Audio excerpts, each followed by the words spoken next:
जय हिंद दोस्तों, बहुत बहुत स्वागत है एक बार फिर से आप सभी मेरे प्यारे साथियों का बीए सेमेस्टर वाला में। जी हाँ दोस्तों, आज की क्लास बहुत ही शानदार होने वाली है क्योंकि आज की इस क्लास में हम लोग कवर करेंगे BA third year 6 semester exam 2024-25 में मेडिवल हिस्ट्री यानी मध्यकालीन इतिहास का पेपर 2 है और ये क्लास 3 है। याद रखिए साथियों, पेपर 2 में आपके ऑप्शनल आते हैं, ठीक है।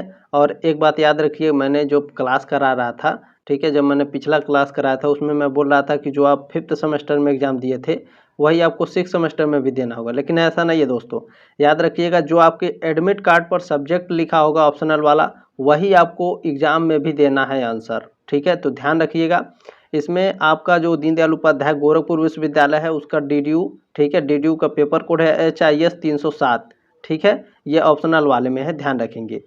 अच्छा, 6 सेमेस्टर मेडिवल हिस्ट्री और पेपर 2 में HIS 307 DDU का पेपर कोड है। पेपर का नाम है social cultural and economic history of medieval India, ठीक है, 1700 ईस्वी से लेकर के 1900 ईस्वी तक। ध्यान रखेंगे साथियों, ये आपके एडमिट कार्ड पर लिखा होगा तो ही आपको इसका एग्ज़ाम देना है। ध्यान रखिएगा, ये 5th सेमेस्टर में जो लोग जिनका एग्ज़ाम हुआ था और 6 सेमेस्टर में अगर उनके एडमिट कार्ड पर लिखा है तो तब ठीक है, अगर नहीं लिखा है तो जो सब्जेक्ट आपके एडमिट कार्ड पर लिखा होगा सेकेंड पेपर में ऑप्शनल में वही आपको देना है। ध्यान रखिएगा, ठीक है, बिल्कुल भी घबराने की ज़रूरत नहीं है, मैं सारी चीज़ें आपको बता दूंगा। चलिए, ये क्लास 3 है साथियों। क्लास 3 से आने वाले टॉप 50 MCQs हैं, वो भी नोट्स प्लस आपको सब्जेक्टिव ऑब्जेक्टिव दोनों आप इससे उत्तर दे सकते हैं, ठीक है, एग्ज़ाम दे सकते हैं। और इसमें आपको नोट्स भी मिलेंगे, तो PDF आप लोग ज़रूर डाउनलोड कर लीजिएगा, ठीक है। टेलीग्राम ग्रुप का लिंक दिया गया है डिस्क्रिप्शन बॉक्स में। इससे क्या होता है कि आपका रिवाइज भी होता रहता है और आपको ये जो की पॉइंट्स दिए रहते हैं ये आपको मिल जाते हैं पढ़ने के लिए बहुत ही शानदार तरीके से, ठीक है। तो ज़रूर डाउनलोड कर लीजिएगा PDF। चलिए, इसमें पहला प्रश्न आपका क्या पूछा है, वहाबी आंदोलन के संस्थापक सैयद अहमद बरेलवी का जन्म कब हुआ था। इनका जन्म हुआ था साथियों 1786 ईस्वी में। कहाँ हुआ था ये भी जान लीजिए। देखिए, वहाबी आंदोलन के संस्थापक सैयद अहमद बरेलवी का जन्म 29 नवंबर 1786 को रायबरेली में हुआ था, ठीक है। कहाँ हुआ था, रायबरेली में। कब हुआ था, 29 नवंबर 1786। याद रखिएगा साथियों, आप केवल 1786 याद रखेंगे तो आपका उत्तर गलत हो जाएगा। 29 नवंबर भी याद करना जरूरी है क्योंकि ये भी आपके एग्जाम में पूछता है, डेट जरूर देता है, ठीक है, डेट जरूर देता है, तो कन्फ्यूज मत होइएगा, आराम से पढ़ लीजिएगा, ठीक है। चलें, 29 नवंबर 1746 को रायबरेली में, ठीक है, वहाबी आंदोलन के संस्थापक सैयद अहमद बरेलवी का जन्म हुआ था। दूसरा प्रश्न क्या है, वहाबी आंदोलन के संस्थापक सैयद अहमद बरेलवी कहाँ से संबंधित थे। अभी आपने ऊपर पढ़ा है, यह रायबरेली से संबंधित थे, ठीक है। ये ऑप्शन करेक्ट हो जाएगा आपका। तीसरा प्रश्न आपका क्या पूछा है, सैयद अहमद बरेलवी मक्का कब गए। तो ये मक्का 1821 ईस्वी में गए थे साथियों। कब गए थे, 1821 में, ठीक है। यहाँ पर लिखा नहीं रहा, ठीक है, मैं फिर से लिखने का प्रयास करूँ। देखिए, 1821 में सैयद अहमद बरेलवी मक्का गए थे, ठीक है। बहुत ही शानदार शानदार प्रश्न है, लास्ट तक जरूर देखिएगा, ठीक है। चले, चौथा प्रश्न देखेंगे आपका क्या है, सैयद अहमद बरेलवी किससे प्रभावित थे। अब्दुल वहाब से, संत शाह वली उल्लाह से। तो दोनों लोगों से प्रभावित थे, ठीक है। सी ऑप्शन करेक्ट हो जाएगा आपका चौथे का। चले, अगला प्रश्न देखेंगे आपको क्या है, प्रश्न नंबर 5 आपका पूछा साथियों, सिरात ए मुस्तकीन नामक एक फारसी ग्रंथ में किसके विचारों का संकलन किया गया है। तो सैयद अहमद बरेलवी के विचारों का संकलन किया गया है। ये ऑप्शन करेक्ट हो जाएगा आपका, ठीक है। याद रखिएगा, सिरात ए मुस्तकीन नामक एक फारसी ग्रंथ है जिसमें सैयद अहमद बरेलवी के विचारों का संकलन किया गया है। चले, छठा प्रश्न आपका क्या पूछा गया है, वहाबी आंदोलन कब सक्रिय हुआ। तो 1826 ईस्वी में वहाबी आंदोलन सक्रिय हुआ था। सातवां प्रश्न आपका पूछा गया है, बंगाल में वहाबी आंदोलन के नेता कौन थे। बहुत ही शानदार प्रश्न है ये। तो शाह वली उल्लाह जो थे, ठीक है, ये बंगाल में वहाबी आंदोलन के नेता थे। और भी वहाबी आंदोलन के नेता हैं, वो भी देख लीजिए, हो सकता है ऑप्शन में आपको यही दे दे, ठीक है। देखिए, वहाबी आंदोलन के संस्थापक सैयद अहमद बरेलवी, इनका जन्म 1786 में हुआ था, मृत्यु 1831 में, ठीक है। वहीं इस आंदोलन के प्रमुख नेता शाह वली उल्लाह थे, ठीक है। याद रखिएगा, जो वहाबी आंदोलन है इसके प्रमुख नेता कौन थे, शाह वली उल्लाह। और इस आंदोलन के कुछ और नेता थे, सईद अली, शाह इस्माइल शाहिद। ठीक है, ध्यान रखेंगे।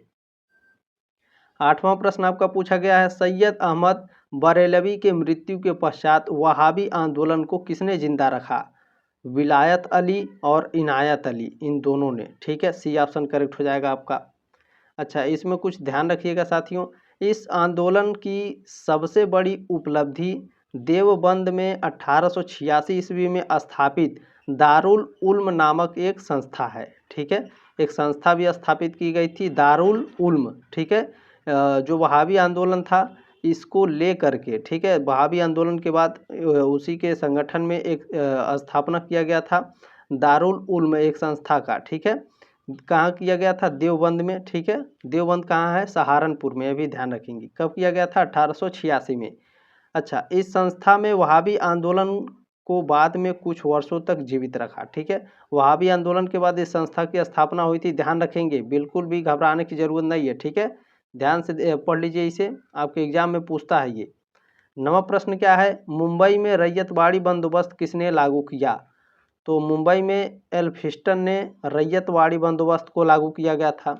अच्छा, ध्यान रखेंगे, मुंबई में रैयतवाड़ी बंदोबस्त को एल्फिंस्टन ने लागू किया था। रैयतवाड़ी व्यवस्था की शुरुआत कब हुई थी भैया? 1820 में। कहाँ हुई थी? मद्रास के गवर्नर ने किया था, सर थॉमस मुनरो ने। ठीक है, ध्यान रखेंगे, बहुत ही शानदार प्रश्न है। मुंबई में रैयतवाड़ी बंदोबस्त एल्फिंस्टन ने लागू किया था। रैयतवाड़ी व्यवस्था की शुरुआत 1820 में मद्रास में हुई थी, किसने किया था? सर थॉमस मुनरो ने। प्रश्न नंबर 10 आपका पूछा गया साथियों, इसमें महालवाड़ी व्यवस्था का जनक किसे माना गया है? तो महालवाड़ी व्यवस्था का जनक हार्ट मैकेजी को माना जाता है। ए ऑप्शन करेक्ट है। अब एक प्रश्न और देखिए, पूछा जाता है कि महालवाड़ी व्यवस्था की शुरुआत किसने की थी और कब की थी? ठीक है, तो ध्यान से देखिएगा, हार्ट मैकेजी को महालवाड़ी व्यवस्था का जनक माना जाता है। ठीक है, 1819 में अपने प्रतिवेदन में महालवाड़ी व्यवस्था की अवधारणा दी थी। हार्ट मैकेजी ने महालवाड़ी व्यवस्था की स्थापना कब की थी भैया? शुरुआत कब की थी? 1819 में। अच्छा, ये भी याद रखिएगा, ईस्ट इंडिया कंपनी ने 1822 में उत्तर प्रदेश, पंजाब और मध्य प्रदेश में इस व्यवस्था को लागू किया था। ठीक है, ईस्ट इंडिया कंपनी ने उत्तर प्रदेश, पंजाब और मध्य प्रदेश में 1822 में महालवाड़ी व्यवस्था की शुरुआत की थी, यानी महालवाड़ी व्यवस्था को लागू किया था। 11 नंबर प्रश्न क्या है? हार्ट मैकेजी ने महालवाड़ी व्यवस्था को कब लागू किया? तो 1819 में लागू किया था। यह ऑप्शन करेक्ट हो जाएगा आपका। चलिए, 12 नंबर प्रश्न आपका क्या पूछा गया है? महालवाड़ी व्यवस्था को कानूनी रूप से कब लागू किया गया था? देखिए, कानूनी रूप से इसे लागू किया गया था 1822 में। ठीक है, ईस्ट इंडिया कंपनी ने लागू किया था पंजाब, मध्य प्रदेश में। ठीक है, और ध्यान रखेंगे, ये दोनों प्रश्न में कन्फ्यूजन में है, ध्यान रखिएगा, ये दोनों आपके एग्जाम में पूछे जाएंगे। ठीक है, 1822 में ईस्ट इंडिया कंपनी ने उत्तर प्रदेश, पंजाब और मध्य प्रदेश में महालवाड़ी व्यवस्था को लागू किया था। अच्छा, दो प्रश्न ऐसे हो गए हैं आपके। देखिए, हार्ट मैकेजी ने महालवाड़ी व्यवस्था को कब लागू किया था? 1819 में। लेकिन ये प्रभावी रूप से कब आया था? इसे कानूनी रूप से कब लागू किया गया था? 1822 में। किसने लागू किया था? ईस्ट इंडिया कंपनी ने। देखिए, इतने शानदार तरीके से मैं पढ़ा दूंगा आपको, आपका एक भी प्रश्न छूटेगा नहीं। आप काफ़ी अच्छे नंबर से पास हो जाएंगे एग्जाम में। ठीक है, जैसे आपको मैंने 5th सेमेस्टर में पढ़ाया था, आपका रिजल्ट काफ़ी अच्छा गया होगा साथियों। ठीक है, चलिए, 13 नंबर प्रश्न क्या है? महालवाड़ी व्यवस्था ब्रिटिश भारत के कुल क्षेत्रफल के कितने हिस्से पर लागू थी? ठीक है, जो महालवाड़ी व्यवस्था थी ये भारत के कितने क्षेत्र पर, ठीक है, कितने % क्षेत्र पर यह महालवाड़ी व्यवस्था लागू थी?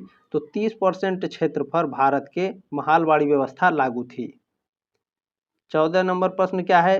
चार्टर अधिनियम द्वारा कंपनी के व्यापारिक अधिकार को कब समाप्त किया गया?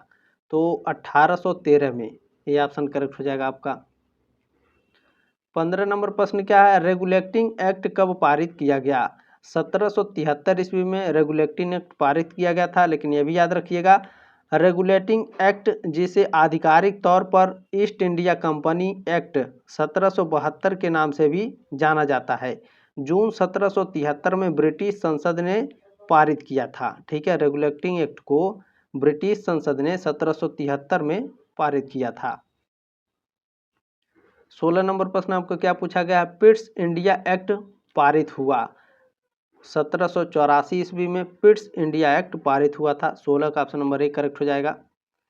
प्रश्न नंबर 17 आपका पूछा गया बहुत ही शानदार तरीके से, किसके द्वारा बिहार ने अस्थाई बंदोबस्त की शुरुआत की। तो किसके द्वारा, सॉरी यहाँ पर में रहेगा, ठीक है, किसके द्वारा बिहार में अस्थाई बंदोबस्त की शुरुआत की गई थी। तो साथियों जो लॉर्ड कॉर्नवालिस थे, इनके द्वारा बिहार में अस्थाई बंदोबस्त की शुरुआत की गई थी।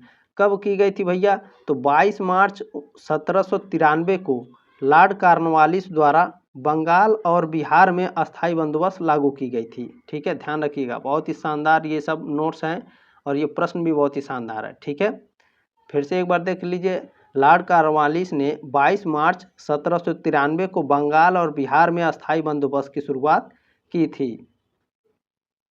18 नंबर प्रश्न क्या है, अस्थाई बंदोबस्त के तहत भूमि का स्वामी किसे माना गया।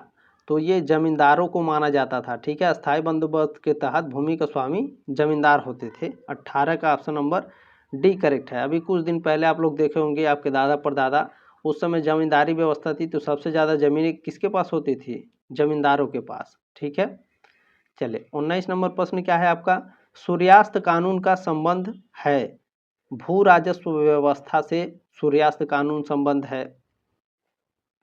20 नंबर प्रश्न क्या है आपका, अस्थाई बंदोबस्त प्रणाली कुल ब्रिटिश भारत के कितने प्रतिशत भाग में लागू थी। 19% भाग में लागू थी। सी ऑप्शन करेक्ट हो जाएगा। चलिए 21 नंबर प्रश्न देखेंगे हम लोग, क्या है इसमें 21 नंबर प्रश्न में देखेंगे।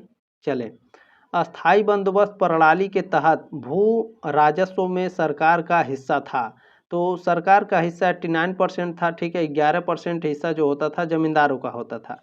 तो 10/11 याद रखिएगा। ठीक है, ऑप्शन में इस तरह से देगा, तो यदि आपके ऑप्शन में परसेंटेज के हिसाब से पूछेगा तो भी याद रखिएगा, अस्थाई बंदोबस्त व्यवस्था के तहत कुल राजस्व का 89% हिस्सा राज्य को मिलता था और 11% जो हिस्सा था वो जमींदारों को मिलता था। चलिए 22 नंबर प्रश्न आपका क्या है, निम्नलिखित में से किस जगह अस्थाई बंदोबस्त प्रणाली लागू नहीं थी। बंगाल, बिहार, उड़ीसा में लागू थी, मद्रास में नहीं लागू थी। ठीक है, डी ऑप्शन करेक्ट हो जाएगा आपका 22 का। प्रश्न नंबर 23 आपका पूछा गया है, पिछवाइयाँ हस्तशिल्प का निम्न क्षेत्र से संबंधित है, बाड़मेर, नाथद्वारा, बागरू या फिर जयपुर। ये चारों आपके राजस्थान के क्षेत्र हैं।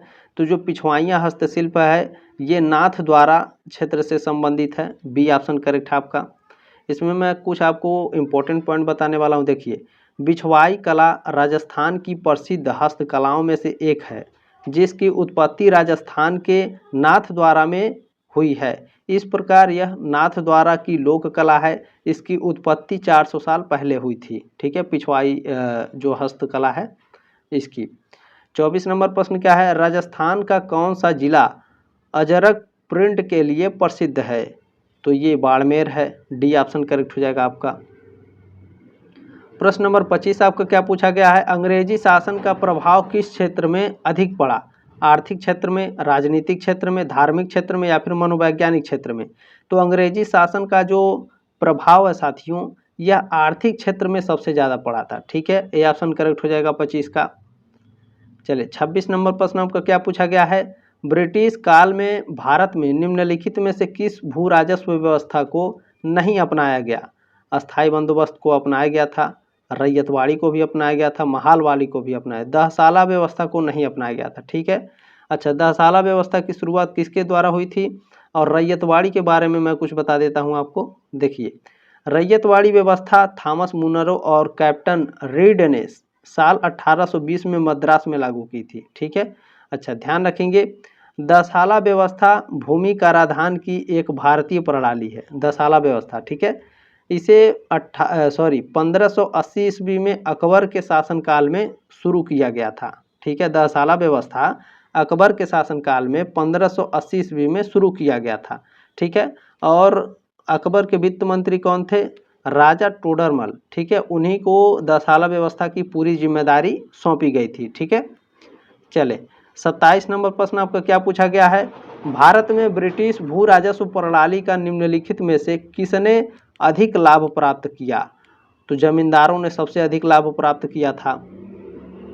चले 28 नंबर प्रश्न आपका क्या है, प्रश्न नंबर 28 आपका पूछा गया है, ब्रिटिश शासन के दौरान भारत में उद्योगों का कोई स्वतंत्र विकास नहीं हुआ, इसका कारण था, तो इसका कारण है भारी उद्योगों का अभाव। ठीक है, ए ऑप्शन करेक्ट हो जाएगा 28 का। चले 29 नंबर प्रश्न बहुत ही शानदार है, ये कंफ्यूज करके पूछेगा आपके एग्जाम में, इस्तमरारी बंदोबस्त किसने लागू किया। ठीक है, तो जो अस्थाई बंदोबस्त है साथियों, अस्थाई बंदोबस्त को ही, ठीक है, इस्तमरारी बंदोबस्त कहते हैं, ध्यान रखिएगा।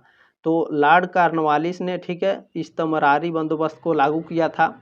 देखिए की पॉइंट्स देखिए आप लोग, बंगाल में 22 मार्च 1793 को लॉर्ड कॉर्नवालिस ने ईस्ट इंडिया कंपनी और जमींदारों के बीच कर वसूलने के लिए, ठीक है, कर वसूलने के लिए एक अस्थाई व्यवस्था लागू की थी, जिसे इस्तमरारी बंदोबस्त या अस्थाई बंदोबस्त कहा जाता है। ठीक है, चले आगे देखते हैं। 30 नंबर प्रश्न आपका क्या है, भारत में सिंचाई आयोग कब बना। तो भारत में जो सिंचाई आयोग है इसकी स्थापना 1969 में हुई थी।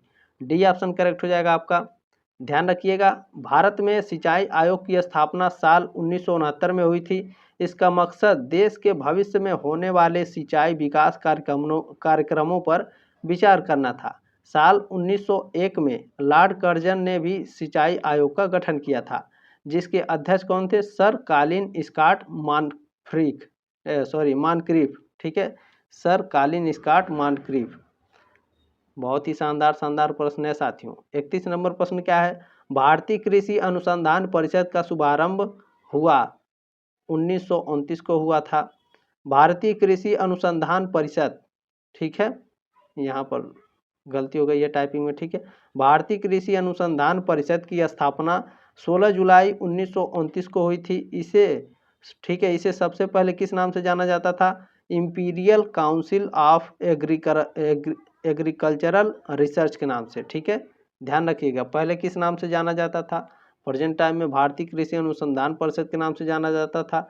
इसका शुभारंभ 16 जुलाई, याद रखिएगा, ठीक है, जुलाई को मत भूलिएगा, 16 जुलाई 1929। प्रश्न नंबर 32 क्या है, भारत में चावल का सबसे बड़ा उत्पादक राज्य है। तो जो पश्चिम बंगाल है यह आपके भारत का सबसे बड़ा चावल उत्पादक राज्य है। कितना % चावल उत्पादन करता है भैया, भारत में चावल का सबसे बड़ा उत्पादक राज्य पश्चिम बंगाल है। यह देश के कुल चावल उत्पादन का 13.62% हिस्सा अकेले पैदा करता है। ठीक है, चलें प्रश्न नंबर 33 क्या है, भारत में गेहूं का सबसे बड़ा उत्पादक राज्य है। तो हमारा उत्तर प्रदेश, ठीक है, गेहूं उत्पादन में सबसे आगे है भारत में। कितना % देता है भैया, तो भारत में गेहूं का सबसे बड़ा उत्पादक राज्य उत्तर प्रदेश है। उत्तर प्रदेश में गेहूं की खेती का योगदान भारत के कुल गेहूं के उत्पादन का 32.42% है। ठीक है, चले प्रश्न नंबर 34 क्या है, भारत में दलहन का सबसे बड़ा उत्पादक राज्य है। तो जो राजस्थान है, ठीक है, राजस्थान भारत में दलहन का सबसे बड़ा उत्पादक राज्य है। प्रेजेंट टाइम में देख लीजिएगा आप लोग, राजस्थान भारत में दालों का सबसे बड़ा उत्पादक राज्य है। वित्त वर्ष 2020-21 में राजस्थान में सालाना 4821.84 टन दालों का उत्पादन हुआ था। राजस्थान में उगाई जाने वाली प्रमुख दालें मूंग, अरहर, चना और मोठ हैं। प्रश्न नंबर 35 क्या है आपका, भारत में तिलहन का सबसे बड़ा उत्पादक राज्य कौन है भैया। तो राजस्थान जो है ये भारत का सबसे बड़ा तिलहन उत्पादक राज्य है। ठीक है, कितना % है, वित्तीय वर्ष 2023 में भारत में सबसे ज़्यादा तिलहन का उत्पादन राजस्थान में हुआ था। इस राज्य में 9.2 मिलियन मीट्रिक टन से ज़्यादा तिलहन का उत्पादन हुआ था। ठीक है, अच्छा ये जो प्रश्न मैंने पढ़ा है इसको एक बार और देख लीजिए आप लोग यहाँ। ठीक है, ये आपके प्रश्न आपके एग्जाम में पूछता है। ठीक है, भारत में गेहूं का सबसे बड़ा उत्पादक राज्य अब उत्तर प्रदेश है। उत्तर प्रदेश गेहूं का भारत में कितने % अकेले उत्पादन करता है, तो 32.42%। ठीक है, ये प्रश्न आपके एग्जाम में भी आ सकता है, कॉम्पिटिटिव एग्जाम में भी पूछता है। उम्मीद है साथियों आपको क्लास अच्छा लगा होगा, जानकारी अच्छी लगी होगी। ठीक है, तो जल्दी मिलते हैं नेक्स्ट क्लास में, तब तक के लिए जय हिंद, वंदे मातरम।